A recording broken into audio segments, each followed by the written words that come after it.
Members, first, I guess we have a quorum, so I'd like to move a vehicle bill over to finance. Just those of you who have been around here know how fluid things can get at the end of session. It'd be good for the committee to have a vehicle bonding bill sitting in finance. So Senator Senja moves that Senate File 3455 be recommended to pass and be re-referred to the Committee on Finance. Any discussion? All in favor signify by saying aye. Aye. Contrary, no. Aye. Motion prevails.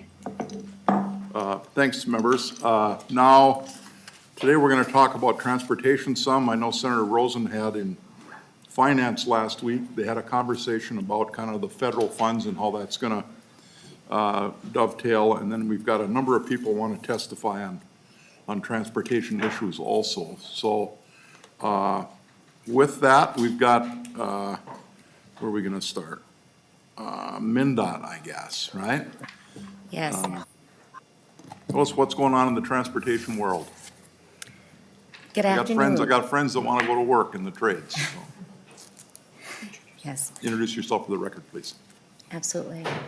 Good afternoon. My name is Kim Collins, and I'm the Deputy Commissioner and Chief Administrative Officer for Mndot. Very well. Thank you, Chair. I'm here today along with some of the other team members from Mndot, and we're going to deliver a presentation to share an update on the IIJA bill, which is the Infrastructure Investment and Jobs Act. And so we appreciate the invitation to come and speak to the committee. So we will start off with an intro to the IIJA, a little bit about the timeline and where we are. And from there, I will pass it over to Eric Rudin, who's also on the Mndot team, and I'm sure many of you are familiar with. And then we also have Sam Brown with us from our Office of Finance, and he will also be available to chime in.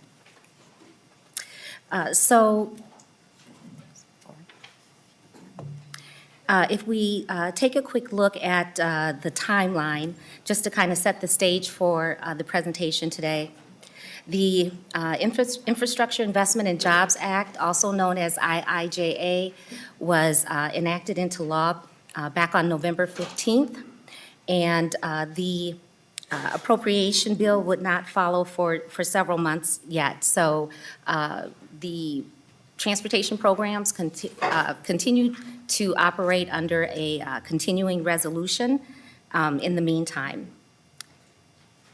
Here at home, the governor's budget proposals were released in January, and we had enough information at that time about IIJA to prepare some estimates of what we anticipate will be needed in state funds to match the federal funds that will come to Minnesota under the IIJA appropriation. Then, of course, January 31st, the state legislative session began, and we began that process of really talking about the appropriation, the federal funds, and the matching funds. Then, fortunately, on March 12th, the appropriations law was signed, and that really got things moving. And what we saw in the April-May timeframe was some of the discretionary grants under IIJA started to open up with the notice of funding opportunities at the federal level. And so this is where we are right now, and I'm going to invite Eric to take over and talk a bit about IIJA in more detail, the formulary side of the program, or our standard kind of transportation program funding that we see on a regular basis in our transportation authorizations. And then you'll also talk about some of the discretionary grant aspects of the program that we'll have available. And I also just want to say, I apologize, I do have another commitment, so I'll have to leave at 3:30, but I know that the team is very competent and you'll be in good hands. So thank you. Thank you, Mr. Chair. I'm Eric Rudine with Mndot Government Affairs, and apologies to Senator Rosen and Senator Newman and some of the other members on the Finance Committee. A couple of these slides will look very familiar because you saw them last week. We do have some additional information in this presentation, though, but we thought some of the base level information would be good to share with the members who do not serve on finance. So this first chart that you're looking at represents the previous federal transportation bill on the left side of the chart and the new IIJA transportation bill on the right side of the chart. So there's been some, some people refer to the total amount coming to the state over the next 5 years, but it's important to remember that that's not all new money, that a good portion of that is actually funding that we have gotten in the past. But it still is about a 30% increase in federal transportation funding. So the chart here is only the formula funding. So an important distinction is that we have formula funds that are distributed to states by formula. We can plan on those. We know we will receive those.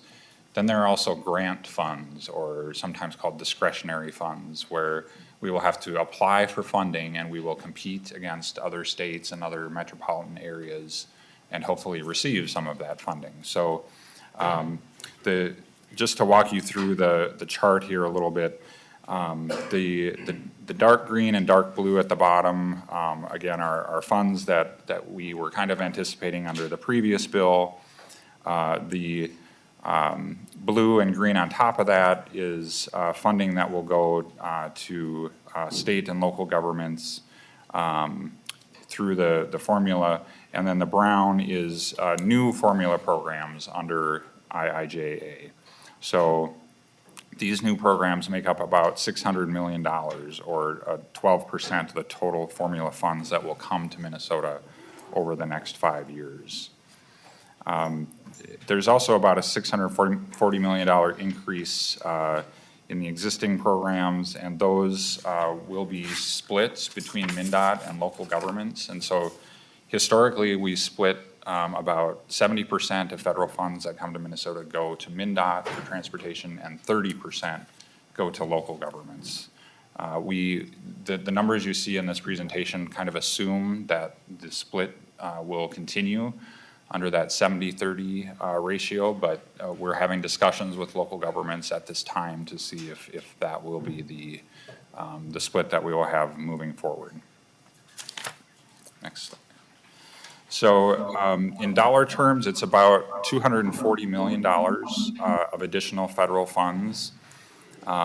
So again, following that historic 70-30 split, that would mean about $170 million additional for the trunk highway system per year, and $70 million to cities, counties, and townships for local roads and bridges. We have restarted a group we call the Programming Update Work Group. Not a very exciting title, but this group is made up of Mndot staff, but also local government partners, and that's where this discussion is currently occurring about whether the 70-30 split will be something that we will maintain under IIJA or whether a different percentage split is appropriate.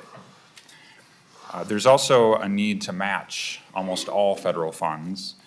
Typically, the standard is about 20%, and so that would mean a need for about $40 million per year for the state trunk highway system, and about $20 million per year for local governments.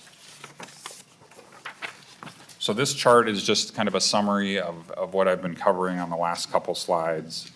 FHWA is the Federal Highway Administration, so those are highway dollars that would come to Mndot for use on the trunk highway system, about $170 million per year. It's important to note, and you'll see there with the asterisk, that we do need state legislative budget authority before we can access those funds. And we will need about $40 million for a match for those funds. Then the Federal Highway Administration funds that would flow to local governments would be approximately $70 million per year, and they will need about $20 million per year to match those funds. The FAA is the Federal Aviation Administration, so these are airport funds at about $60 million per year. The match for that is only 10%, and so the amount we will need to match is approximately $7 million per year. Federal Transit Administration, you can see there, that's only the Mndot portion that goes to Greater Minnesota Transit, so this does not include Metro Transit, is $13 million per year, and we would need $7 million because the way the match is calculated there, it's a much higher percentage, as you can see, so about $7 million per year in matching funds. And then the discretionary or grant programs, we've estimated Minnesota might receive $450 million. That's based on about 2% of the national total. And if we look historically, Minnesota typically receives about 2% of federal highway and transportation funding, and so that's the number that we picked. We certainly hope that we're higher than that. We could be lower than that. It remains to be seen over the next 5 years. But anticipating we get about 2%, then we would need $112 million for the match on those funds. Moving now to the governor's supplemental budget request, and the reason that we have this is just to highlight that the first two items there are directly related to IIJA.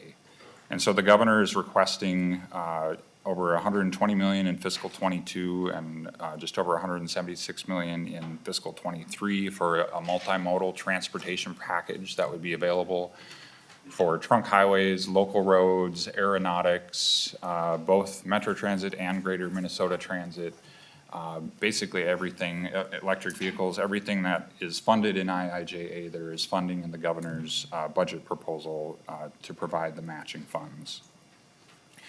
There's also $2 million per year starting in fiscal '23 that would go to Mndot for transportation climate-related funding in IIJA.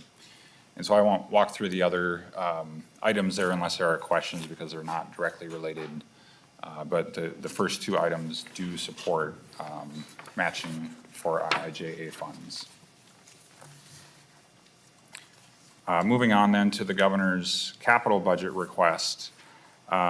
Most of these could potentially provide matching funds for IIJA as well. And so while the governor's operating budget is really where we've identified where the matching funds will be provided, it is possible that some of these funds could also be used to match federal funds. So the high priority bridges are trunk highway bridges at $80 million. The local road and bridge program, you're probably very familiar with those programs, and I know you'll be hearing about that with Senator Jasinski's bill coming up shortly. Those also could be used to provide local governments matching funds for these federal funds. And really, when you look at this list, I think probably the only item on the list that potentially could not be used for to match a federal program would be the facilities capital improvements at the bottom, second from the bottom. Those are for Mndot buildings around the state, and there's really no federal funding source provided for that. So the discretionary grants listed on this slide is not the entire universe of federal grants that are available, but just some of the ones that we wanted to highlight. Some of these are existing programs and some of them are new. So for example, infra,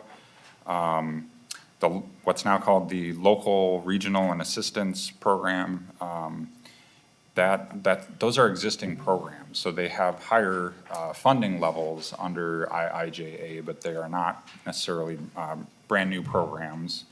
The ones there, the bridge program, I think Congress was hearing from a lot of states, including Minnesota, that we have significant bridge needs coming up in the near future, and so they responded by creating a new bridge investment program. There's a new program for mega projects because oftentimes states have difficulty funding these large mega projects, and so Congress created a new mega projects category of funding. The Safe Streets for All, you'll see listed as Vision Zero. In Minnesota, we refer to that as Toward Zero Death. Hopefully you've heard of the Toward Zero Deaths program. But that's a program where we try to eliminate traffic fatalities in the state of Minnesota. Charging and fueling infrastructure is for electric vehicle charging and then rural surface transportation. So again, this is just kind of a sampling of some of the grant programs that are available, and over 100 billion across all modes that we anticipate being available under IIJA.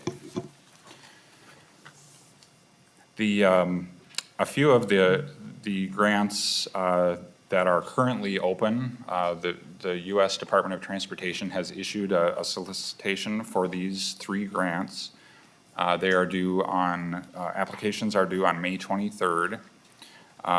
It's a significant dollar amount, as you can see there, and they've tried to simplify the application process, which is, I think, is why they're doing all 3 kind of at the same time. But the infra program is for highways and bridges on the National Highway Freight Network or the National Highway System. It can be for intermodal freight projects, freight rail, highway rail grade crossings or grade separations, and also for wildlife crossing projects. The MEGA program, that is for, again, projects on the National Highway Freight Network or the National Highway System, intermodal projects, freight rail, grade crossings. It includes intercity passenger rail and some transit. And then rural surface transportation grants. These are, again, highway and bridge projects, including through the tribal transportation program. And up to 10% of these grants are for projects under $25 million. And also 15% of the total is for projects in states with higher than average rural roadway lane departure fatalities. You can see on this map, these are for the 3 grant programs that I just discussed. And again, these are not due until May 23rd, so a couple of weeks out yet. And so there's not a final decision. Mndot has not yet applied, but this is currently what we're planning to apply for within those 3 programs. And you can see the Albertville 3rd lane project. If you've driven 94 in this area, you know there's a lot of construction currently, but when that work is over, there will be a gap where it goes from 3 lanes back down to 2 and then out to 3 again. And so this project would close that gap. And we're planning to apply for funds both under the MEGA and infra programs for that project. Trunk Highway 24 in Clearwater includes safety improvements, bridge, freight improvements, bike ped facilities that we intend to apply for under the rural program. Trunk Highway 10 in Wadena, this is a project that the legislature has provided us funding for to begin the development work, but if you've driven on Highway 10 in northern Minnesota, you know this is the only 2-lane segment still on Highway 10 in northern Minnesota. And so that's a 6-mile project that would expand the facility from 2 lanes to 4 lanes. And that we would apply for funding under the rural program. In Aiken County, the 169 project includes widening the shoulders, replacing bridges, fixing the pavement, and that would be also under the rural program. On Highway 53 in Eveleth, there's a project near the Rock Ridge School that we would apply for through the infra program. The Moorhead Rail Grade Separation Project at 11th Street is a project we would intend to apply for under the MEGA category. And then finally, the Austin Bridges, this is where Interstate 90 and Interstate 35 intersect in Austin, Minnesota. Those bridges are quite old and need to be replaced, and we would apply for funding or plan to apply for funding under the infra program. I should mention on that one, that's also on the 80 million high priority bridge bonding request. That project is also included in that list. I wanted to share information about one of the federal grants that has already closed. And so we have applied for these 3 projects.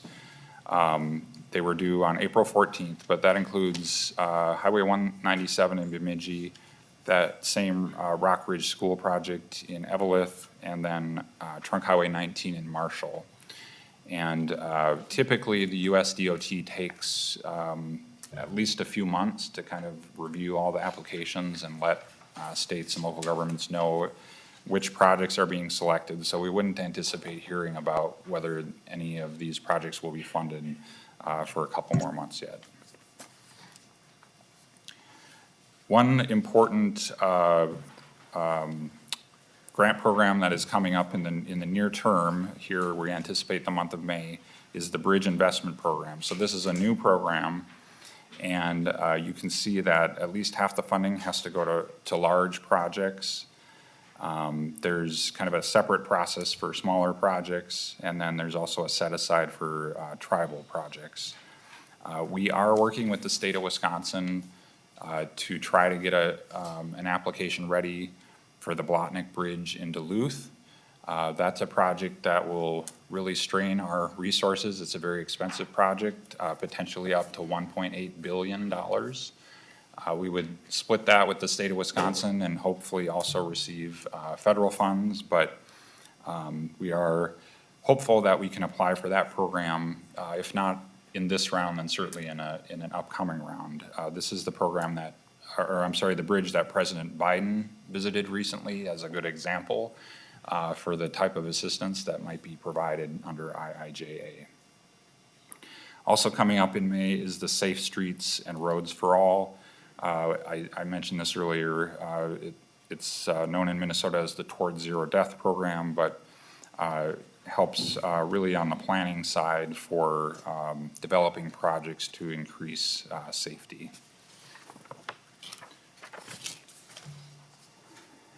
Mr. Chair, I don't necessarily need to read through all of these, but there are additional funding opportunities coming up that we are evaluating. It's always dependent on the specific criteria that are released as part of the notice of funding opportunity as to whether we have a project that would compete well under any of these programs. But the US DOT has a website that lists all of the upcoming grant opportunities, and so they have some sort of preliminary information listed there, and then again, when they officially release the notice of funding opportunity is when they have additional details that are provided.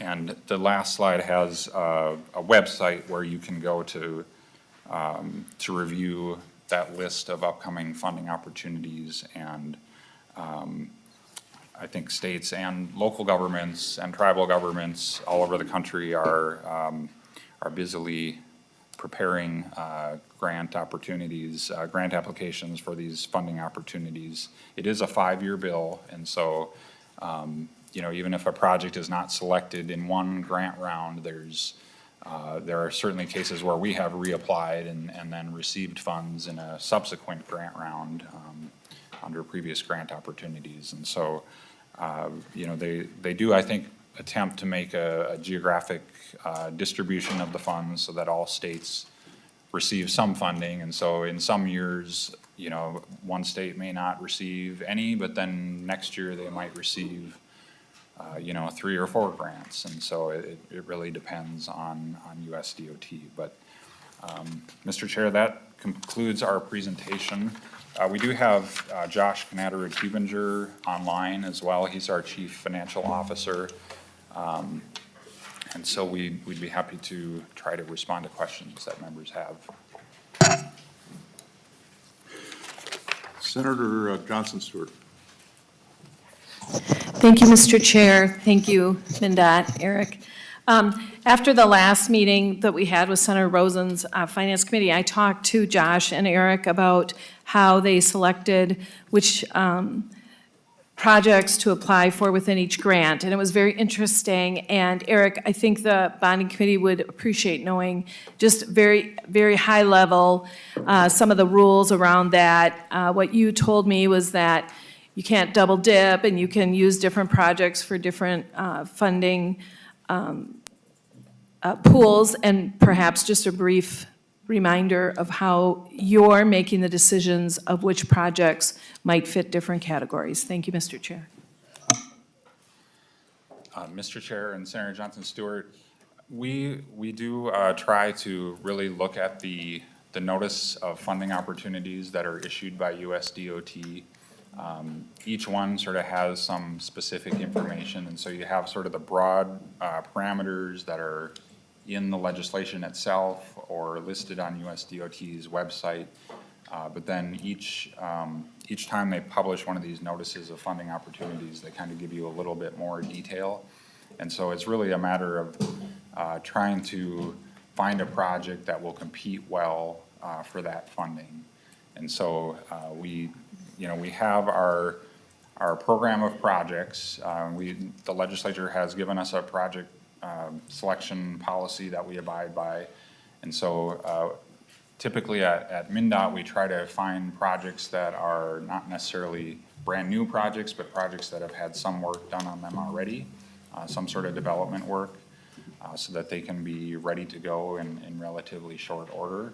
And so we typically try to find projects that are either in the 4-year STIP, the State Transportation Improvement Program, or in the 10-year plan, and find projects that we think will compete well for funding. We also have an opportunity typically to talk to USDOT staff after they have announced which projects are selected. And so if you submit a grant application and you're not successful, then they typically will provide you feedback on either why that one, how you could improve that application for next time, or why that project just might not compete well under that program. Senator Sandra. Thank you, Mr. Chair and Mr. Radin. I'm wondering about Highway 212. I know our bonding committee has been out on that highway perhaps twice, maybe more. I think there's been a lot of sympathy that has grown within this committee, at least, for the need to do something about that. It's the traffic is intense. The two-lane highway with certainly a lot of intersections, a lot of risk, and I'm just looking at the document here, and I'm kind of wondering how Highway 212 escaped at least some notice of a completion future in a 5-year plan. And I don't know if you can answer that right now, but I think as this committee, at least in the past, has contemplated that particular project, I think I'm safe to say that was probably a high-level priority project of this committee, and I just wanted to hear your thoughts on that. Mr. Chair and Senator Senjum, it's important to note that the projects that we were displaying there are only for a few grant opportunities that are currently available. So just because you don't see a project listed on the maps that I just showed doesn't mean that it won't be applied for in a future round of federal funding. I think there are over 100 different grant programs that are available through IIJA, and so it's quite possible that a future round could see whether it's 212 or some other project that we would apply for. I'll also note that local governments can apply. So typically a state DOT is limited to 3 projects per program. And so, we partner with our city and county partners to sometimes say, okay, if Mndot is applying for these, then the county might apply for some other projects. I think in the specific case of Highway 212, there was funding provided in the transportation bill last year that will construct the next phase of 212. And so I believe that the county has a desire to do an interchange as part of that project, which was not included in last year's funding. But I believe that the next phase of expansion, I think we already have the funding identified for that project. Okay, Mr. Chair, just to follow up. Sure. Senator Sanders. So, thank you, Mr. Chair and Mr. Rudin. So if I'll just call it the coalition of cities along Highway 212 wanted to pursue as a coalition a grant opportunity, and if they got it, would they be the agent of completion with the terms of that project, or would Mndot interject themselves and be the and pick up the project with the money that they might have been successful in getting? How would that work? Mr. Rudin? I mean, I just say, Mr. Chair, this needs to get done. It's not a good thing. It carries traffic from all of western Minnesota into the Twin Cities, and it's a busy highway. So thank you. And but I don't know if you can just help. If the coalition did that, could they effectively complete the project themselves, or would they turn to Mndot? Mr. Chair and Senator Senjum, typically, and that's a good point, because typically these federal grants do not pay 100% of a project. And so there is, at a minimum, there's going to be a need for a 20% match. It's not uncommon, though, say you have a $100 million project, you might get a federal grant for $15 million. And so then somebody has to come forward and find the remainder of those funds. Typically, it would be the responsibility of whoever submitted the application. So if a local government submitted the application, then it would be their responsibility to close that funding gap. But I would say that in almost all instances I can think of, in fact, probably all of them, we would really try to partner with that local government and put some state funds toward that project so that we can help get the project constructed. We don't want to see federal funds go unspent, and especially grant funds, because grant funds typically do expire after 3 or 4 years. You probably are aware that Congress has returned to earmarking for projects. Those can be different because a lot of times an earmark will not expire, and so then you might have 10 years or something to assemble your funding for a project. But grant funds, you need to get that funding lined up pretty quickly, or the funding will cancel and go back to the federal government. Thank you, Mr. Chair. Thank you, Mr. Rudin. Senator Jasinski. Thank you, Mr. Chair and Mr. Rudin. So, and I know we'll talk about my bill next, but the LREP funds will help with these type of projects. So they'll tap into these funds to use those for matching funds for the IIJA, correct? And Mr. Chair and Senator Jasinski, that is quite possible, yes. As I said, the governor's transportation supplemental budget proposal would also provide some additional funding to local governments, but it's really up to that local government. Would they rather use their state aid funds, or would they rather use some bond funds, or what's the mix of dollars that they want to put on that project? Certainly our state aid staff are available to help them with those decisions and, help them kind of think through how to maximize. We always kind of start with the premise that we want to maximize federal funds first, and then kind of fill in with other state and local funds as necessary. Mr. Chair, and then in the past, so these LREP funds have been successful in using these for the matching funds that we've done in the past, correct? Mr. Chair and Senator Jasinski, that's correct, yes. It's not all local bridge projects that have federal funds on them, but there are certainly many local bridge projects that get funding through the local bridge replacement program that have federal funds associated with them, and we typically try to put those sort of at the top of the list so that, again, we can maximize those federal funds. Thank you, Mr. Chair. Senator Pratt. Well, thank you, Mr. Chair and Mr. Rudin, and I think you started touching on part of the question I had in what helps that ranking. Is it the ability to get those federal grants? Is it having state and local money already secured? I'm thinking particularly of a project down in my area on 169 that, we've had a series of projects and a whole coalition working on it. What can the local governments, what can the counties do to help raise their ranking? Mr. Chair and Senator Pratt, I would agree that, having other funding lined up so that you can demonstrate to the federal government that if you receive this grant, you can actually go out and build the project, will get you viewed more favorably. And then again, every notice of funding opportunity kind of has some specific, almost buzzwords, if you will. So Some of them might be intended to help address flooding, for example. And so then if you can demonstrate that your project will help address a recurring flooding situation, you're probably going to compete better.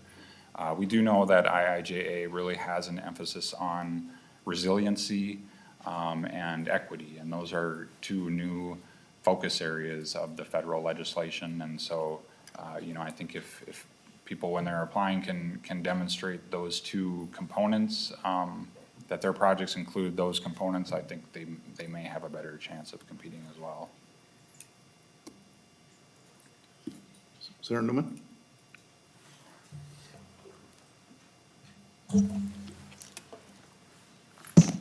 Thank you, Mr. Chairman. Mr. Rudin, last week we were in Finance Committee with Senator Rosen, presentation by MMB and Mndot, and one of the slides that, isn't here today was a slide regarding the unknowns when it comes particularly to the discretionary grants. And I'm going to assume for purposes of this conversation, those unknowns are still present. They haven't been solved in the last week. Can you talk, Mr. Rudin, about the need for the coordination between the legislature and Mndot regarding the IIJA funds, in particular the discretionary grant programs, because as I understand it, some of those programs have not yet, they don't exist yet. The parameters aren't there yet. So could you talk about Mndot's position regarding the coordination between Mndot and the legislature, both from a standpoint of project selection and the need for the legislature to put up the matching funds, and in particular the deadlines? I'm concerned about deadlines. How much time do we have? I'm seeing different, release dates on grant programs. I know that last week we talked about a plan has to be put in place by, I think it was August. I don't know when in August. But just talk a little bit about how the legislature and Mndot can work together to maximize the IIJA funds, both from a standpoint of the project selection and the matching funds. Thank you, Mr. Chair. And Senator Newman, yeah, we're certainly open to having those discussions. As I mentioned, we do need budget authority from the state legislature before we can spend even the formula funds. And so that's something that we're very hopeful that can be accomplished here over the next couple of weeks. But for the grant opportunities, typically when they're posted, they have about 2 months between the time that they post the notice of funding opportunity and the deadline for applying. And so it is a fairly quick turnaround time. I think we're happy to figure out a way to maybe notify you when those funding opportunities are posted. I know that your transportation bill has a requirement for us to report every time that we have submitted a grant application for one of these federal grant programs, and that certainly, we're very comfortable with that. I think it's important to remember too, though, that, applying for federal grants, transportation grants, is not brand new practice for the department. We've been doing it for some time. It's certainly expanded under IIJA, but, we have had some of these programs that have been around for quite a while, and have, I think we're getting better at applying for federal grants and kind of figuring out, how to use information provided by USDOT, but, we're very open to conversations about that. I know that there was discussion, I think about, just legislative hearings, and I think you may have mentioned an LAC type process potentially. I think those are things that we can certainly talk about.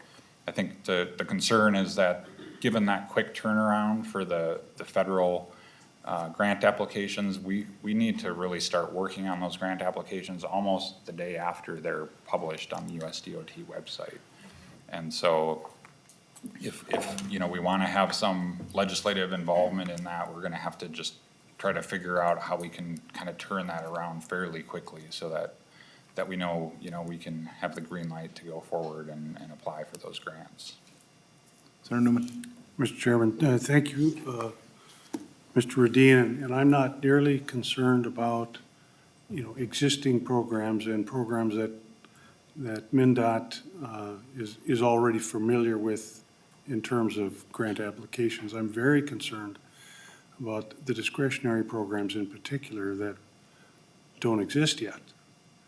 And I think I am hearing you say that it's really important that the legislature appropriate the matching funds for those programs, but we really don't know what we are appropriating funds for, and that is a notion I'm not very receptive to.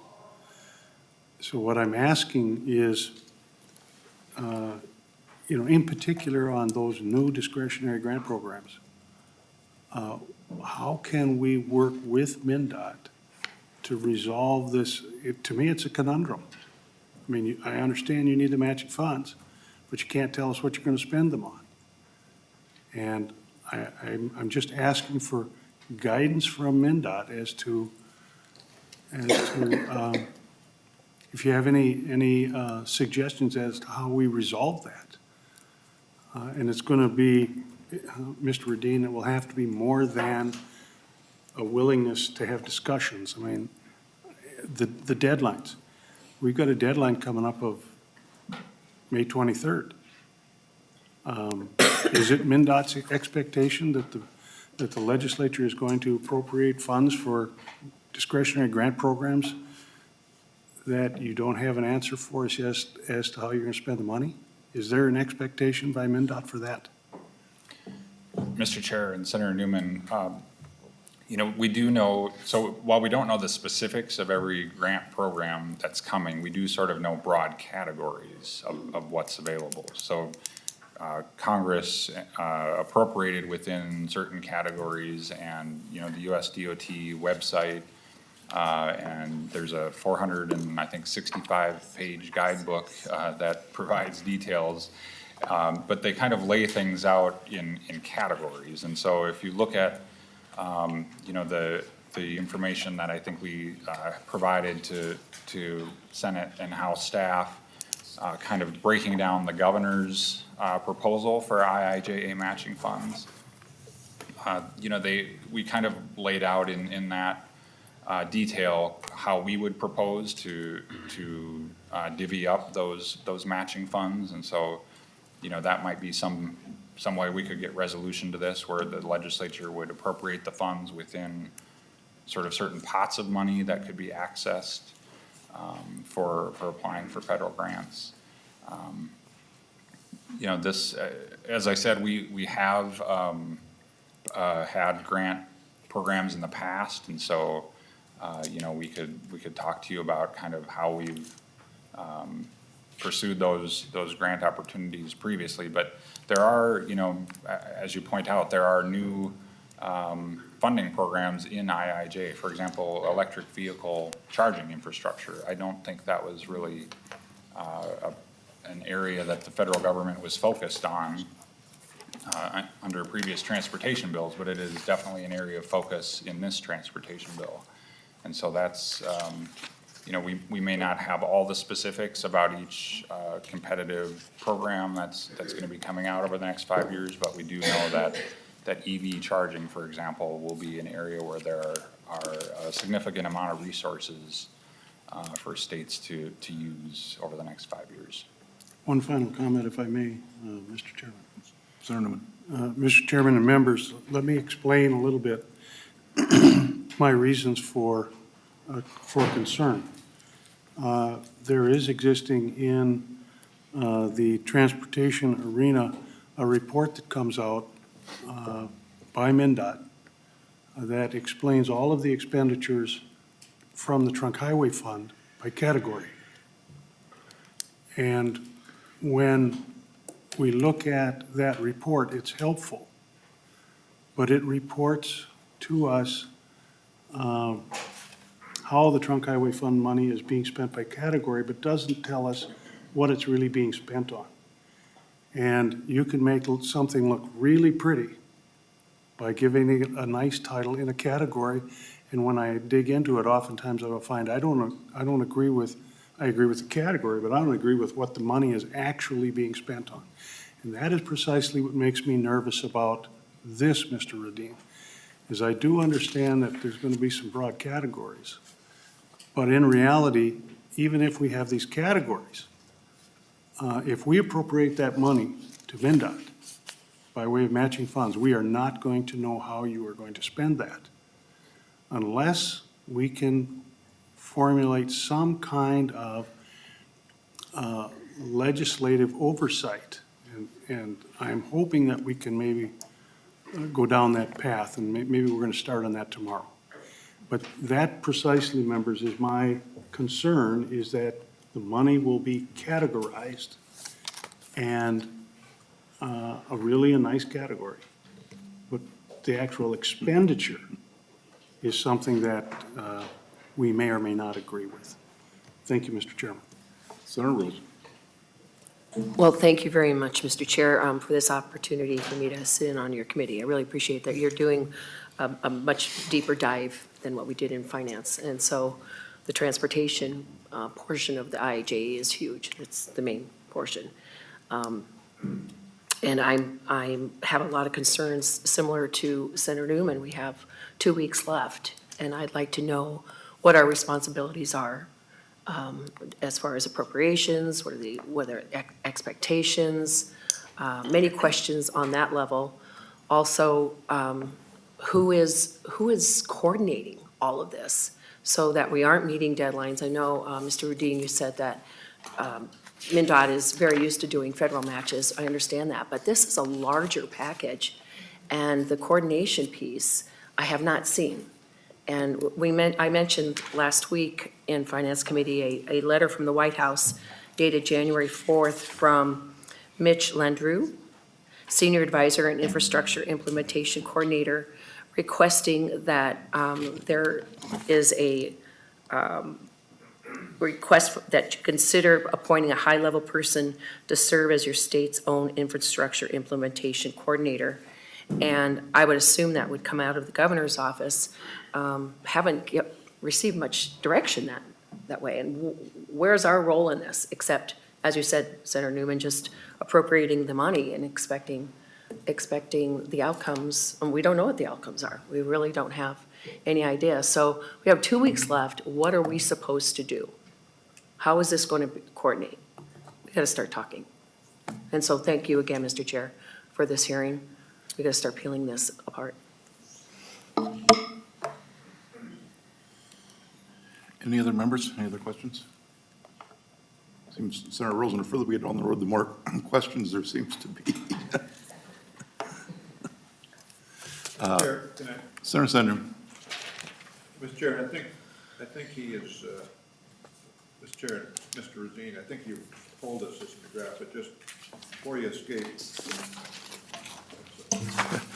Mr. Radin, before you escape, so you're coming to this table today to ask for $185 million worth of matching money. Is that correct? On page, I guess there's no page, but on page 5, I'm sorry. Mr. Chair and Senator Senjum, actually the administration proposal for matching funds is contained within the governor's operating budget request that is being considered in Senator Newman's committee. As I mentioned, though, I think, there's still a possibility that bond funds could very well end up serving as a match for IIJA funds. And so it's not necessarily, it's not exclusive that it can only be, operating budget dollars that serve as the matching funds. And so while the governor's proposal is structured in such a way that the operating budget request would provide us those matching funds, if something happened at the end of session and there was no transportation bill, but there was a bonding bill, for example, then I think it would be very likely that our bonding appropriation, whatever we did receive, we would use those dollars to match federal IIJA funds. Senator Newman. Mr. Chair, can I just follow Oh, up? I'm sorry, Senator Zinn. No disrespect, I don't understand what you just told me. Is there a number or not a number? Mr. Chair and Senator Senjum, yes, the number is actually on the next slide, on slide 6. So the top line on that slide, multimodal transportation package. The number we're asking for in fiscal '22 is 123 million. And then the number in fiscal '23 is the 176 plus the 2 million just below that. Okay. Thank you, Mr. Chair, and thank you, Mr. Rudin. And that's cash, correct? Correct, Mr. Chair. The governor proposes a transfer from the general fund for those activities. Thank you very much, I appreciate that. Senator Johnson Stewart. Thank you, Mr. Chair. So there's two maps in here, Minnesota state maps that show projects Mndot has already decided to submit grant requests for, correct? Mr. Chair and Senator Johnson Stewart, the last map, if you look at the top, it says due 4/14/22. That one we have submitted applications for. The previous map, it says due 5/23. Those are the projects that we are considering, but have not yet submitted the application. Okay, but these are the ones that you, at least for today, these are the projects that you are hoping to get funded through IIJA money, correct? That's correct, Mr. Chair. So my question then is, how is Mndot moving the money around for, let's say that you're successful, let's just be optimistic, you get every single project. Are these projects that have already been programmed for, so now instead of funding the majority, you're only going to be required for the match? What does it do to the money pots, and could it serve as a model for how we move forward? Like, you've already done these and we didn't plan ahead, so how are you addressing the resulting, I mean, you have to have a plan for it in case you did get every project, right? So how are you budgeting for the match requirements in these projects, and could that be used as a model going forward? Thank you, Mr. Chair. Mr. Chair and Senator Johnson Stewart, yes, I think, if we were lucky enough to receive all of the funding, well, to answer the other part of your question first, there is funding identified for these projects. So it might be in year 4 of the STIP, or it might be in, it might be out 6 years, for example, but there's kind of some sort of placeholder for these projects. And so if we receive a federal grant, that would free up those funds to then go to other projects. And so it sort of has a domino effect, where if we receive a $10 million grant for a project, then we can do 10 million of other projects that we hadn't been planning on. So, there are cases, especially I would say in some of the local government requests, where they might be applying for a project where all the funds have not yet been identified. And so that necessarily wouldn't be the case with all of those projects, but typically for what we're applying for, as I started out at the beginning, these are projects that have gone through the project selection process that we have identified as a need and that are somewhere on the list of projects. Senator Johnson Stewart. So I would suggest to the committee members that perhaps that same thing is going to happen with our bonding requests. If it feels like it's a moving set of pots of money, if we budget ahead for a bonding project and we identify that, and then it also becomes a project selected through the grant appropriation through IIJA, that would just free up money that we could use in other ways, right? Money that's not actually used for its intended purpose, does it go back into is it not bonded for, or does it go back into a fund? Or what happens if Mndot can move their money around, but in bonding, I'm not sure how that works. Well, maybe we can have council explain to us if a project, I think the question is, if a project's earmarked, can the money be used for something else? Council?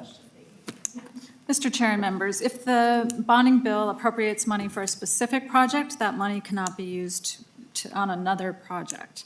However, if the money is appropriated for a program that's prioritized, then the money could be used for another project eligible under the program. So, Mr. Rudin, so as applications are made to the federal government, do they have any heavier weighting with the federal government if the match is in place, or do you have to have a match, guaranteed match in place in order to have your application strongly considered? Yeah, Mr. Chair, I would say so.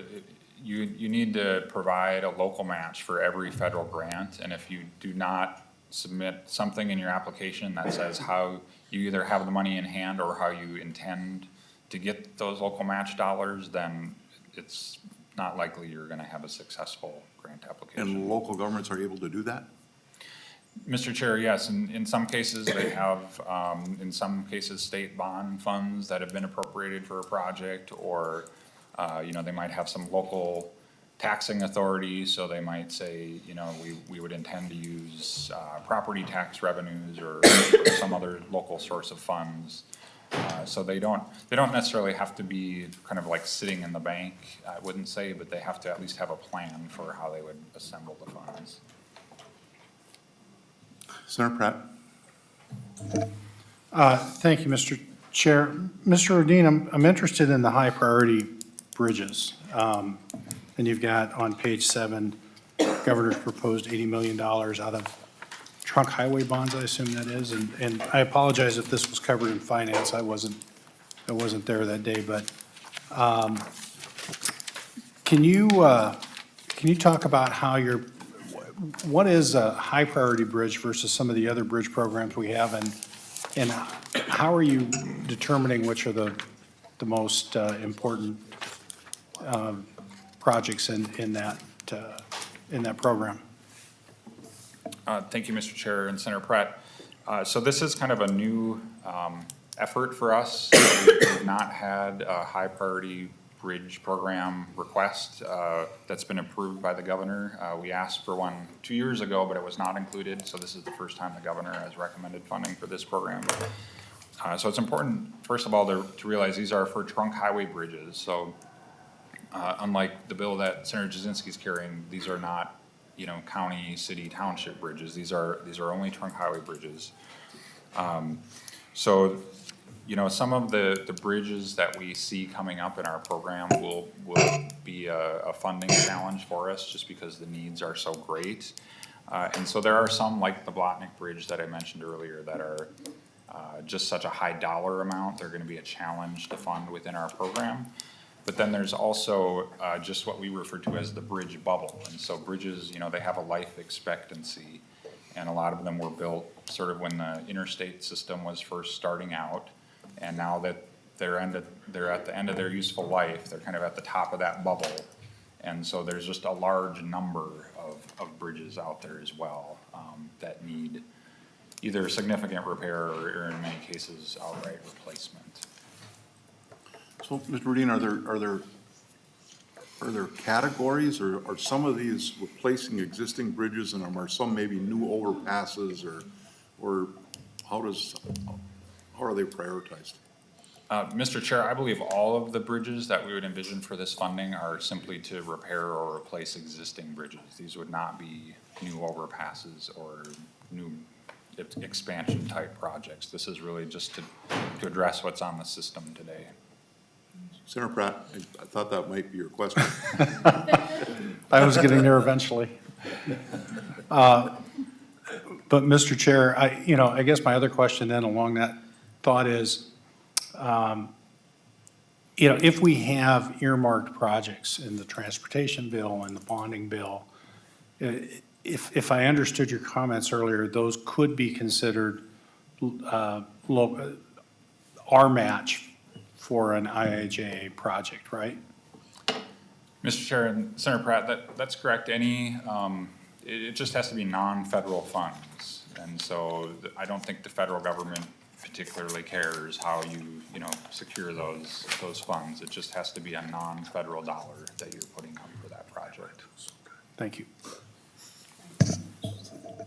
Senator Johnson Stewart.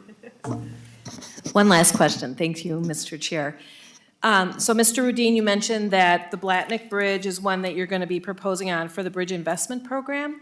And The match required on that would be $450 million, plus or minus. How does Mndot, how have you budgeted for that match? And what's your plan in your proposal? Mr. Chair and Senator Johnson Stewart, we do have some funds set aside, again, out sort of in the, beyond the STIP years, that we have as sort of a placeholder for Blotnick Bridge. It is not the full amount that we need for that project. As I think I mentioned too, we would also split those funds or those costs with the state of Wisconsin. And so, you know, we may actually even do a joint application where both states could kind of say, you know, they have funds identified for that project. The high priority bridge bonding that we were just talking about is another possibility of funds that we would use to provide match funds for the Blotnick Bridge if we got a federal grant. Currently, the Blotnick Bridge is not supposed to start construction until 2028, and so it's kind of a ways out there yet, but we are working with the state of Wisconsin to see if that could potentially be accelerated. And I think if we got a federal grant, if we were successful in getting a federal grant, then we would hopefully be able to accelerate that project. Senator Newman. Thank you, Mr. Chair. One quick follow-up question, Mr. Radin, on page 5 of your PowerPoint.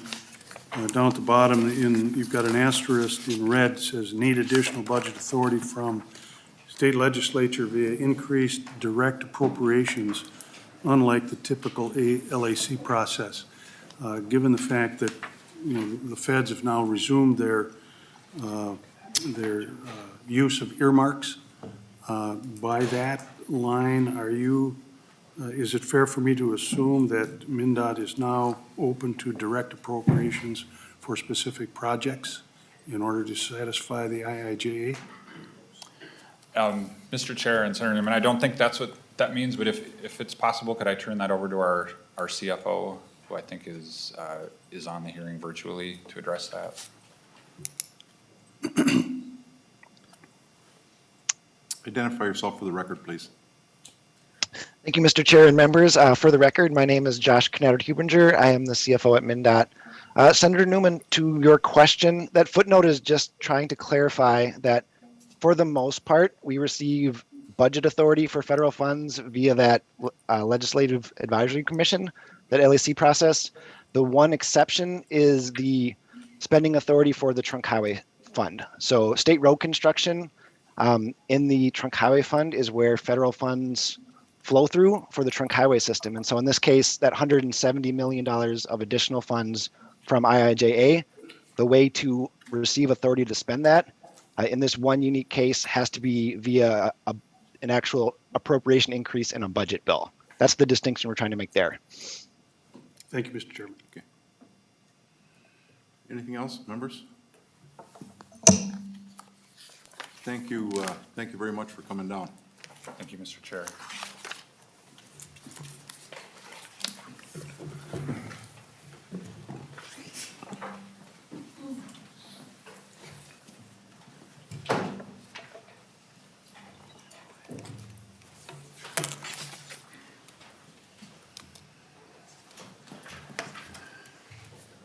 Members, Senator Jasinski has a bill that has been referred to the Committee on Local Roads and Bridges. Our intent would be to move it and just lay it over for the committee. So Senator Jasinski, and we got a number of people want to testify on this bill about the local road and bridge issues. So Senator Jasinski, Senate File 4066. Thank you, Mr. Chair, and I think this is my 6th year in the legislature, and I've been carrying this bill for quite some time. I think it's a great funding mechanism for our roads and bridges across Minnesota. Statewide program, as you just heard, how important it'll be for the matching funds to get roads and bridges done in Minnesota. So I know we're short on time, and we have a lot of people to testify, so again, I can't focus more on how important this is for our state, for our local roads and our local bridges. These are grants we use for state, city, and township roads. All proponents here today to testify. We have no opponents against this, which is good. So with that, I'll go right to my testifiers and let them tell you how important this bill is. Well, Senator Jasinski, for anybody that's watching, the live stream, the bill actually appropriates $200 million for the local road improvements and an additional $200 million for local bridges. Is that correct, Senator Jasinski? Thank you, Mr. Chair. Thanks for pointing that out, yes. Thank you. Let's get started with the testifiers. Former Senator Steve Novak is here on behalf of the Minnesota Intercounty Association. Senator, welcome to the committee. Thank you, Mr. Chairman, members of the committee. I have to say, it's nice to be back in G15. A lot of history has been made here over the decades. Let me speak directly to it. My organization, the Minnesota Intercounty Association, represents 4 of the 5 suburbs in the metro area and 11 of the larger greater Minnesota counties, about 40% of the state's population. And we run a significant network of county roads and bridges. So we're very interested in this bill. We want to be here to enthusiastically support it and believe that the numbers that are in the bill approximate what the system can handle in terms of projects that are engineered and ready to go, but for the money. And I think that that is a very important point to be made. This would not lead to an oversubscription.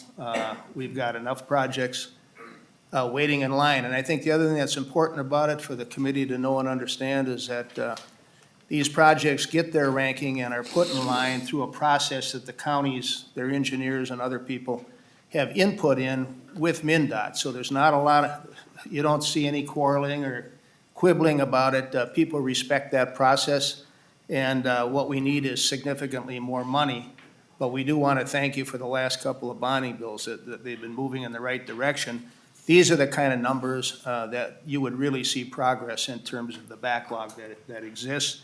So we want to thank Senator Jasinski for his work on this, Senator Newman, who's been working on this sort of thing for a number of years now as chair, and the Senate has made good progress on this, and we appreciate it. So I have included in your packets, I believe, a transportation platform that would give you more detailed background on this that I won't take the committee's time with today, but it's there for your perusal if you'd want to look at it, and other issues that relate to this. So with that, Mr. Chairman, I would rest. Happy to take any questions. Members, any questions? Thank you, Senator Novak. Next, Margaret Donahoe. I know I see her out in the audience out there from the Minnesota Transportation Alliance. Welcome to the committee. Thank you, Mr. Chair. For the record, I'm Margaret Donahoe, Director of the Minnesota Transportation Alliance. So on behalf of the 230 members of the Transportation Alliance, which does include local governments, contractors, engineering firms, transit systems, and advocates all over the state, we want to thank Senator Jasinski for introducing Senate File 4066, which, as you said, does provide $200 million for both the local road and local bridge programs. These programs have been included in the capital bonding bill for many years because these programs provide critical state funding for local governments that combines with local funding and federal funding to complete many more road and bridge projects. Local governments have jurisdiction over most of the miles of roadway in the state, as well as the largest number of bridges. While counties and cities do receive a direct appropriation from the Highway Trust Fund, 62% of that is dedicated to state highways and bridges. So local governments do struggle to maintain aging roads and deficient bridges, which are critical for freight movement and the state's economy. There are over 15,000 bridges on the local system, of which 9,565 are deficient. So local governments have prioritized 772 deficient bridges that are in need of replacement over the next 5 years. And this has an estimated total replacement cost of $453 million. So you can see the need for the $200 million. State bond funds from the local bridge program will be combined with federal, local, and state aid dollars to complete many more bridges than could be done with local funds alone. With so many miles of roadway under the jurisdiction of counties, cities, both large and small, and townships, the legislature recognized the need for state assistance and created the Local Road Improvement Program back in 2002. Funding for this program has become part of the capital bonding bill since then and has allowed many more projects to be completed. Funding from the State Highway Trust Fund is limited to counties and to cities with a population of 5,000 or more, but the Local Road Improvement Program does not have any population requirements, so it has become an important program for small cities with a population below 5,000 and for townships to receive funding from this program. The last solicitation for the local road program generated 425 applications, requesting $344 million to assist with projects that had a total cost of $835 million. However, there was only $75 million available. So as you can see, most of those projects did not get funded and are waiting to move ahead for additional funding. Bridges and roads on the local system form critical links to the state highway system, allowing for transportation of important commodities and projects that contribute to the state's overall economy. We urge you to support Senator Jasinski's request for $200 million for local roads and $200 million for local bridges in this year's capital budget bill. Thank you very much for your consideration. Thank you, Ms. Donahoe. Questions, members? Laura Ziegler from Associated General Contractors. Welcome to the committee. Thank you, Mr. Chair and members. My name is Laura Ziegler with Associated General Contractors of Minnesota, representing statewide construction businesses across the state that build our infrastructure. I really appreciate the opportunity to be here today to support Senate File 4066. And thanks to Senator Jasinski for leading the charge to utilize the state's bonding capacity and make these important investments. It's a good day to have this discussion. It's Skilled Trades Day. I think it's also safe to say it's the unofficial opener of road construction season, as you can see from outside. So as we continue to think about our economic recovery, AGC supports these investments to bolster our state, communities, and our construction workforce. State bonding has become such an important tool to have a strong funding source. Not only does it help our communities, it also demonstrates to our existing and future construction workforce that there is sustainable work in the years to come. The timing that bonding provides is an opportunity for contractors and other partners to sustain or scale capacity depending on their business model. To that end, I wanted to provide you with some additional information on what this investment that you are considering here today means in terms of economic impact. I utilized a construction impact model designed by our national organization and plugged in what a $400 million investment would churn out. An investment of $400 million in maintenance and construction of highways, streets, bridges, and tunnels in Minnesota beginning in 2023 and lasting for 1 year would support total in-state spending at businesses within the state of $787.9 million, and that's in 2022 dollars. So our quick math tells us that that is almost a 2-to-1 return, and that is in both direct and indirect effects. This would also support and increase employment by over 4,000 jobs, which are careers for folks inside and outside the construction industry. I'm happy to provide additional information to the committee, but wanted to emphasize that the impact of these bonds goes well beyond those multiplying orange cones we see outside. Please be assured that Minnesota construction firms are well positioned to deliver a larger capital investment program, working with the country's safest and most efficient workforce as key partners to deliver excellent value for taxpayers. Thank you to Senator Jasinski for the strong funding included in this bill, and to you on the committee for the opportunity to speak on behalf of construction businesses building our communities across the state. Thank you, Ms. Ziegler.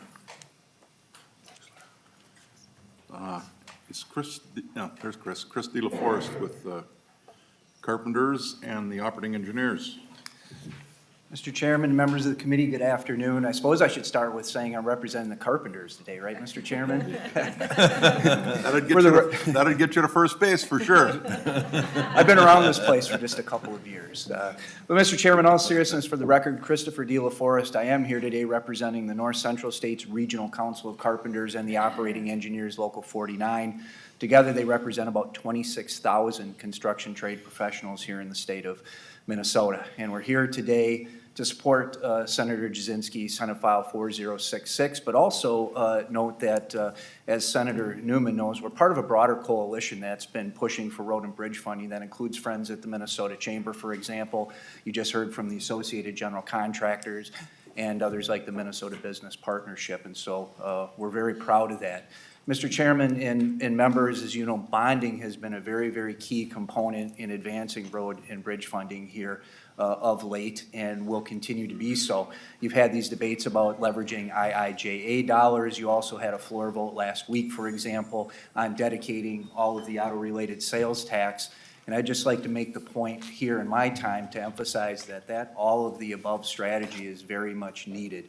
There are identified needs that you've heard about that even if you adopt the all of the above strategy, still doesn't quite meet those identified needs. And so I've taken that question from some of your colleagues about, well, hey, if we get federal dollars, doesn't that mean we could sort of throttle back in other areas? And the answer, unfortunately, is no, if you want to get the state's road and bridge infrastructure to the place where I think we all want it to be. Finally, I would say, members, I also get the question about the trades. Well, hey, if we increase road and bridge funding, what do the benches look like? Are you ready to meet that need? And certainly we are, Mr. Chairman. The good news is that certainly a lot of our members are at work right now, but we certainly can meet the need should the legislature fund it. With that, I'd be happy to stand for any questions you might have. Thank you, Mr. De La Forest. Thank you. Bentley Graves from the State Chamber.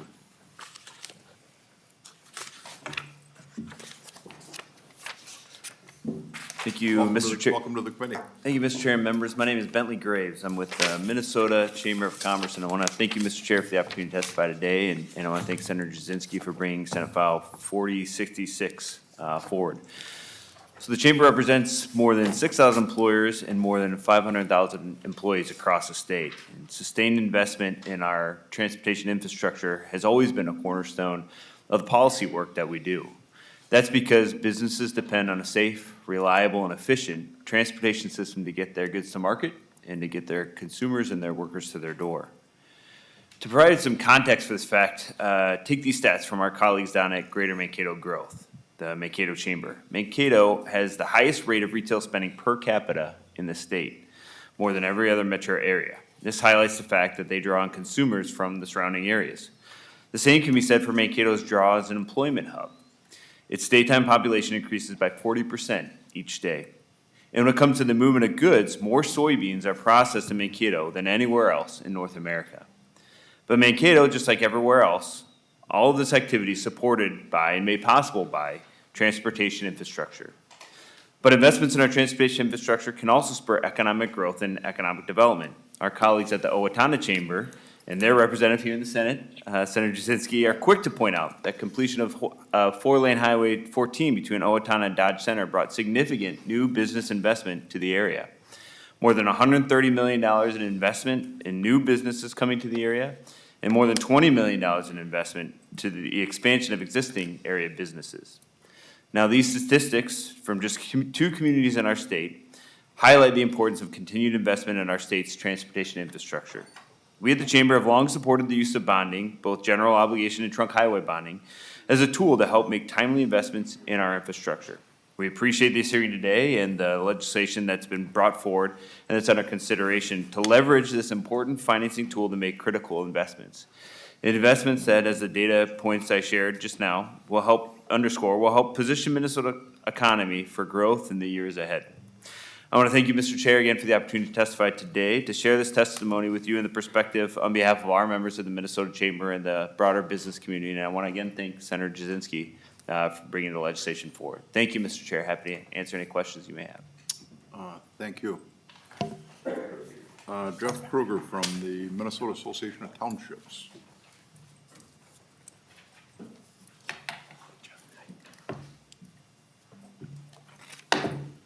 Welcome to the committee. Thank you, Mr. Chair and members of the committee. My name is Jeff Krieger. I am the Executive Director of the Minnesota Association of Townships. Matt does represent the 1,780 townships throughout the state, which has about 900,000 residents or just over, which is about 17% of the state's population. Matt would like to thank Senator Jasinski for bringing Senate File 4066 forward, and we do strongly support as it adds important funding to needed road and bridge projects, which do include some township roads. While we're also excited for the Senate's omnibus transportation finance package, additional bonding dollars are also needed immediately for a state's road and bridge system. Townships maintain approximately 55,000 miles of roads, which is about 39% of all the roads in the state of Minnesota, and the largest of any single level road authority in the state. Road and bridge expenditures are far and away the largest expense for townships at a cost of over $229 million per year. While it varies from township to township, my personal township, New Market Township in Scott County, we spend about 70% of our levy on road maintenance. And statewide, we know current spending is insufficient to meet the increased demand placed on our township infrastructure. But in 2021, the association made a concerted effort to encourage townships to apply for the LRIP funding. Of the 425 applications that were submitted, 184 of them came from townships. And of those, 15 township applications were granted funding, but there's still 169 that went unfunded, which shows that there is still a great need out there, among townships especially. This proposal would be a much-needed boost to our transportation infrastructure, and we urge your support of the bill. Thank you, members of the committee, and I'll stand for any questions. Thank you, Mr. Kruger. Cap O'Rourke from the Association of Small Cities.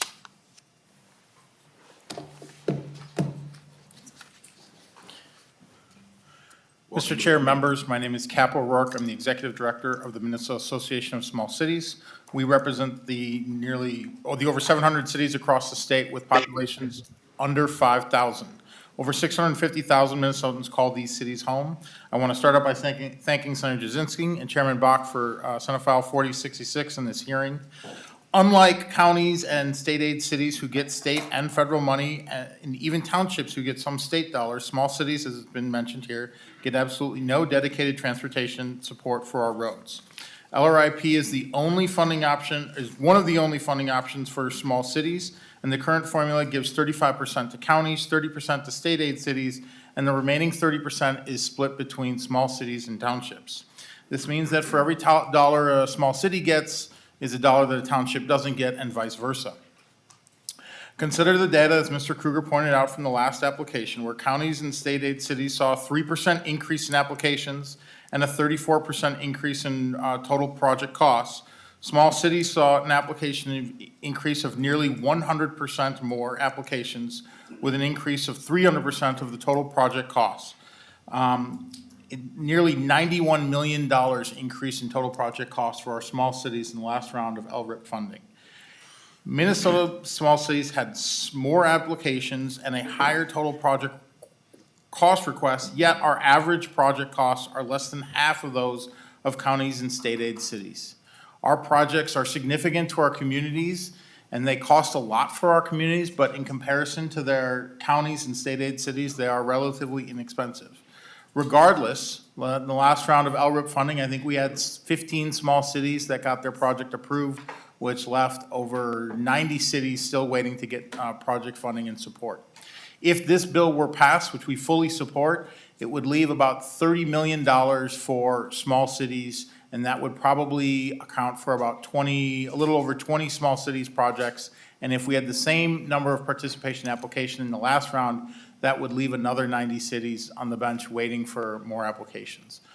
So we would suggest fully funding this at the full $200 million level. And a quick note on the IIJA, Minnesota small cities, and it's been brought up by some agencies, the odds of a Minnesota small city participating in a federal program, just getting through the application process and then being selected for an IIJA project are really slim. So any matching dollars set aside for small cities would be better used in some sort of formula rather than matching dollars. Thank you. Thank you, Mr. Rourke. Joe Bagnoli, Concrete Paving Association of Minnesota.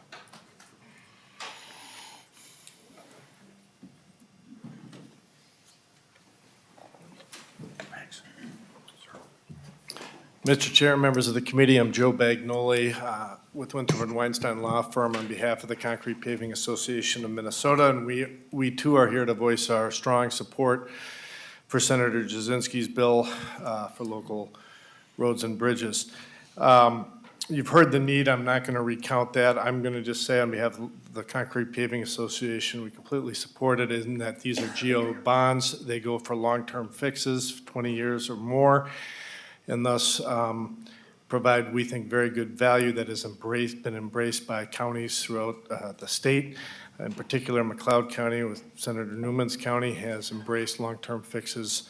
And we hope and trust that because these are GO bonds, other counties and cities will as well. Thank you, sir, and thank you, Senator Jasinski, for getting the bill. Thank you, Mr. Bagnoli. Members, our next testifier, I believe, is on Zoom. Mark Duchesne, the Director of Engineering for the City of Faribault. Welcome to the committee. Please identify yourself for the record. Thank you and good afternoon, Mr. Chair, members of the committee. My name is Mark Duchesne. I am the Director of Engineering for the City of Faribault and also the Treasurer Secretary for the City Engineers Association of Minnesota. I'm here today on behalf of the City Engineers Association and the League of Minnesota Cities in support of Senator Jasinski's Senate File 4066, which would provide $200 million in bonds for the local road improvement program and $200 million for the local bridge replacement program. The Cities Engineers Association and the League of Minnesota Cities want to thank Senator Jasinski for his ongoing leadership on transportation and the local road improvement program in particular. The local road improvement program and local bridge replacement program are both very important to cities statewide. The City of Faribault in particular was awarded $600,000 in 2021 as part of the Legislature's 2020 investment in the LRIP program.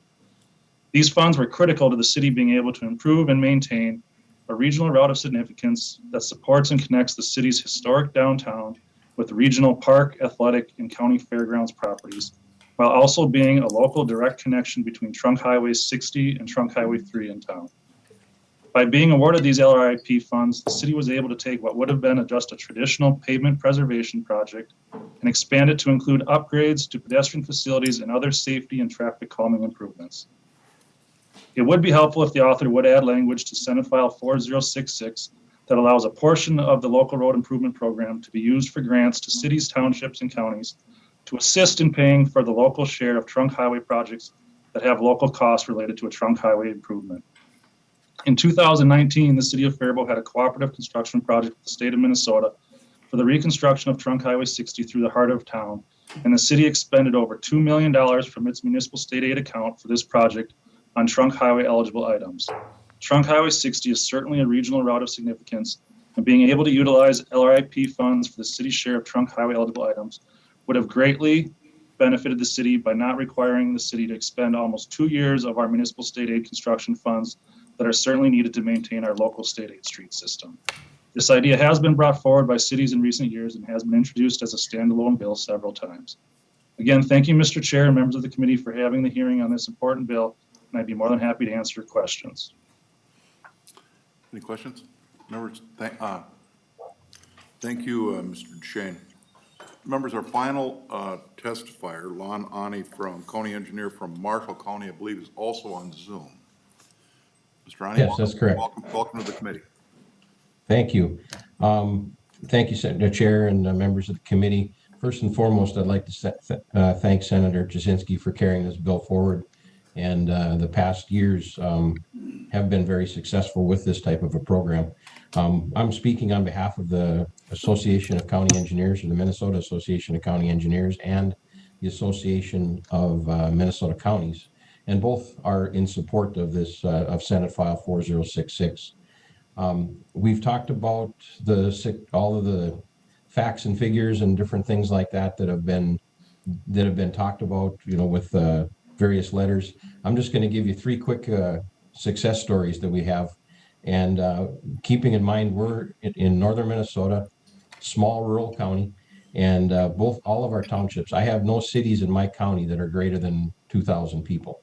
So we administer all of the projects for them, work with them on these local road improvement projects, as well as the local bridge replacement projects. The 3 little examples that I have for you is we had a local township that was home of a large elevator. This elevator handles a unit train, which carries commodities in and out of the facility.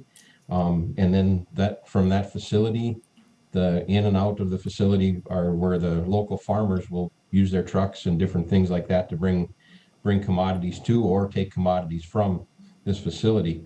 This facility comes off of a U.S. trunk highway, but it takes its access off of a township road. And that township road would take a beating every year when it came time to haul materials or haul product in and out of the facility. By the use of this project or these types of projects, we were able to get that project completed where they could actually pave a portion of the road and not have the damage to the road. It can handle truck traffic. It can handle, the magnitude of trucks, the numbers that are coming in and out of there. So that's a very positive situation for them. A second township had a small manufacturing facility that was basically in somebody's yard, and they took their access off of a township road. We were able to use this program and upgrade that township road so it could handle the 60 employees in and out of there each day, the 3 to 4 semis that would come in and out of there each day, trying to travel on a small township gravel road. And in these situations, townships don't have the money to handle projects of this magnitude to take care of it. So this bonding is a phenomenal program for that. The final example that I have for you is dealing with a county, small rural county up in our area, high in the agricultural end of things, deals with a canola plant and also a facility or a elevator facility that is hauling grain commodities. The canola plant also has a unit train facility. All of these things come off of US Highway 75, but any trucks that are coming in and out of that facility have to utilize paved roads, which ends up creating about an 8 to 12 mile route that they have to travel in order to get to that facility out of their way unless they were able to go directly across. Well, this program allows the county to upgrade that road. So now it'll lead directly across the county and handle all of the trucks and traffic that come from the eastern part of the county so that they don't have to use that 8 to 12 mile detour or route outside of the county road. The importance of these programs is, one, is it keeps these small businesses and these business areas in the small counties, in those local areas, so that they can continue to have jobs. We don't lose our population to bigger cities or things of that nature because people are able to stay close to home, stay close to those facilities, and continue to work there. So it does have an economic development benefit to it as well. Again, I'd like to thank you for the support of this Senate file, and also again, thank you for Senator Jasinski for carrying it forward. If you have any questions, I'd be happy to try to answer those for you. Thank you, Johnny. That concludes our testimony. You can see, members, there's a lot of interest in local roads and bridges. So the chair will lay over Senate File 4066 for possible inclusion in our larger committee bill. Thank you, Mr. Chair.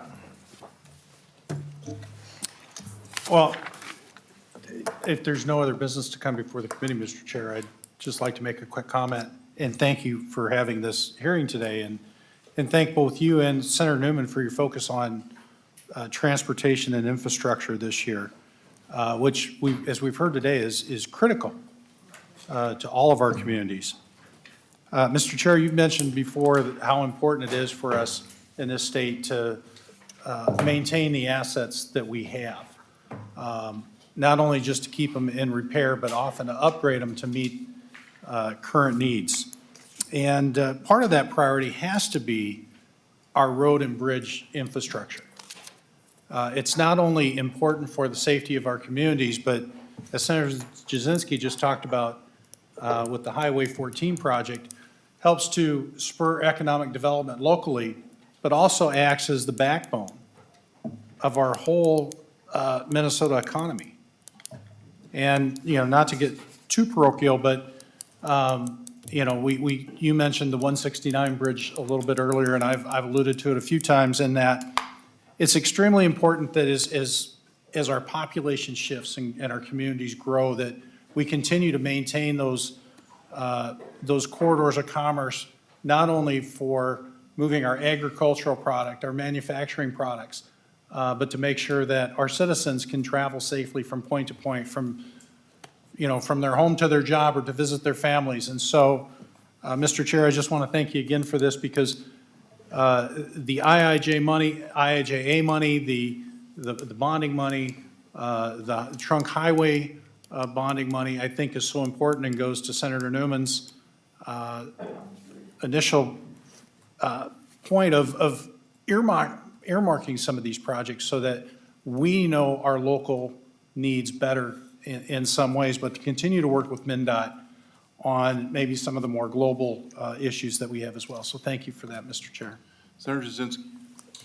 Thank you, Mr. Chair, and I guess I just kind of want to do a follow-up and a closing on my bill, thank the testifiers, and then, again, talking about, these funds with the LREP and the local road and bridge, or local bridge program, combined with constituent requests that Senator Newman's been working on in the transportation bill as well, and also Senator Howe's bill with dedicating auto parts sales tax and the 7% dedicated going to small cities and townships.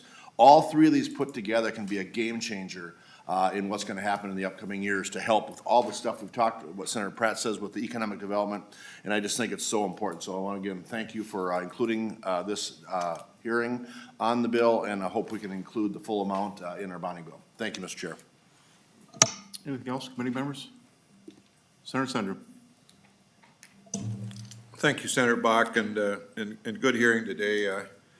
And I just kind of want to wrap up with a couple of thoughts, and certainly as we go forward, hopefully we'll have a strong road and bridge bill. I think about Senator Newman. I think you and I walked across a bridge up near Moorhead, north of Moorhead, a couple of years ago. You could see the Red River at our feet, and rebar and all of that. And I think of my Dodge County down there. And by the way, I'm not being parochial. I just think this is all over.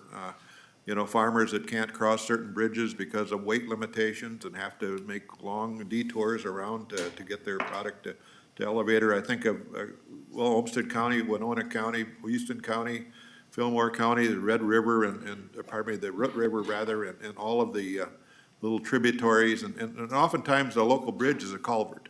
But that culvert's really important to getting things to market and getting around in those kind of areas. So all of this is really important, and we've tried to do a pretty good job on this the last couple of years in our bonding bill, and I'm just hopeful that we can go forward. I can't end, though, without, again, mentioning Highway 212. We've been out there a couple of times. I think our committee has seen the need out there, the amount of traffic that's coming in from western Minnesota into the Twin Cities area on a two-lane highway with a lot of intersection interfaces and risks and dangers, and hopefully we can keep that on our mind too as we go forward. So thank you, Senator Bakk, for a great hearing. Senator Johnson-Stewart. Thank you, Mr. Chair. Mr. Rudin talked about a bridge bubble that's happening right now. We also have a sewage bubble, which is maybe a little less fun to think about. But the Clean Water Act back in the early 70s funded many, many sewage treatment plants as well as water treatment plants. And it's easy math to do. Those plants are all about 50 years old. When an engineer designs something, we actually specify a design life. We hope for a little bit longer. We patch it up with maintenance and with asset preservation, but we have a lot of sewage treatment plants right now. We saw them in Austin and in Albertville, perfect example of how both just simply aging, growth, and new regulations imposed by government agencies means that right now we're in a bubble of all kinds of infrastructure needing update. I also just want to remind everybody, since we're talking, that when we buy a bridge, we're not just taking a bridge from the rack and we're placing it. We are buying materials and labor and gas and lunches and profit and nails and 2x4s, that every dollar we spend is money for real things that goes into every corner of the state. So Senator Bakk, I know you're a construction friend just like me, and I appreciate the hearing today too. Thank you. Senator Johnson Stewart, this is the room where the tax committee meets, and we often have had conversations in the tax committee about something we don't do, which is dynamic scoring.